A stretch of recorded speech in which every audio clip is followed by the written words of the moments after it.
সেই রাতের পর কুশল কিছুতেই ঘুমাতে পারছিল না। দাদির কথাগুলো তার মাথায় বারবার ঘুরছিল। তুই ওকে ডেকে এনেছিস, ওর একটা কথা বলা বাকি।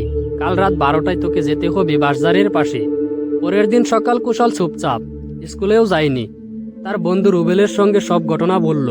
রুবেল বলে, তুই পাগল হয়েছিস নাকি? রাত 12টায় বাজারের পাশে কিভাবে যাস? কুশল তখন বলতে লাগলো, যেতে হবে রে, আমি ওর মুখামুখি হব, জানতে চাই ওর আসল কথাগুলো কি। রুবেল কিছু না বলে একটু পর শুধু বলে, তাহলে আমি তোকে একা যেতে দিব না, আমি চলবো তোর সাথে। রাত তখন 11:50।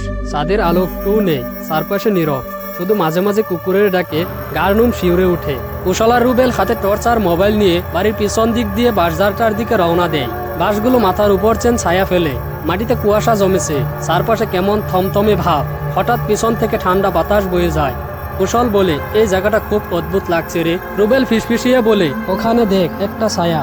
ওরা বাঁশের ফাঁক দিয়ে দেখে একটা মহিলা ধীরে ধীরে সামনে এগোচ্ছে।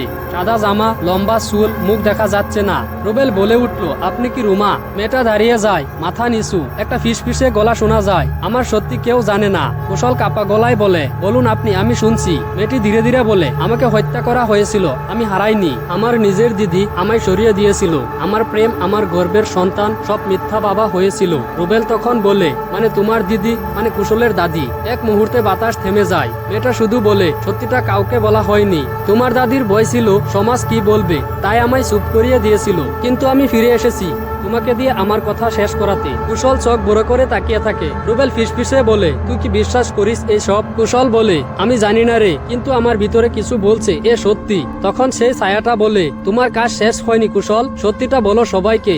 এক ঝটকায় বাতাস উঠে আসে, চোখের পলকে মেয়েটাও হারিয়ে যায়। শুধু মাটিতে পড়ে থাকে এক খণ্ড পুরনো কাপড় আর রক্তের দাগ। সকালবেলা কুশল আর রুবেল বাড়ি ফিরে। কুশল আর চুপ থাকতে পারলো না, সব বলে দেয় দাদির কাছে।